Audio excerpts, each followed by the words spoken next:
বন্ধুসকল চাওক গাঁৱৰ পৰিৱেশ কিমান ধুনীয়া। মই আজি গাঁৱত আহিছিলোঁ গুৰেশ্বৰত আৰু গাঁৱৰ পৰিৱেশ দেখিছে সঁচাই বহুত ধুনীয়া। গাঁৱৰ পৰিৱেশবোৰ চাই ভাল লাগে, কিমান ধুনীয়া দেখিছে।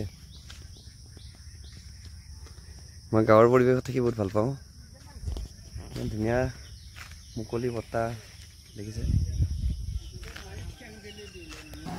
গাঁৱৰ পৰিৱেশ চাওক কি ধুনীয়া, মুকলি পথাৰ, গছ গছনি সেউজীয়া, কিমান ধুনীয়া পৰিৱেশ ন। আমাৰ চহৰত এইবিলাক নাই। চহৰৰ জীৱনটো ইমান সুখী নহয়। চহৰত মানুহে ইনকামৰ কাৰণে যায়, কিন্তু চহৰত যিখিনি গাঁৱৰ যিখিনি সুখ সেইখিনি নাই। খালি মানুহে টকাৰ কাৰণে চহৰত থাকে। আচল সুখ আছে আমাৰ মানে গাঁৱত।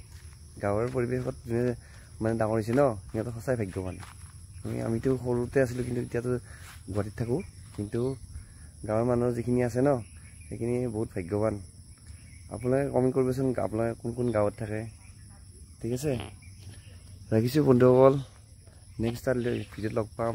আৰু মই নতুনকৈ ফেচবুক একাউণ্ট খুলিছোঁ, আপোনালোকে মোক ফ'ল' কৰিব আৰু লাইক কমেণ্ট কৰিব আৰু মোক ছাপোৰ্ট কৰিব আগবাঢ়ি যোৱাৰ কাৰণে। তো ৰাখিছোঁ বন্ধুসকল, নেক্সট ভিডিঅ'ত লগ পাম। জয় আই অসম।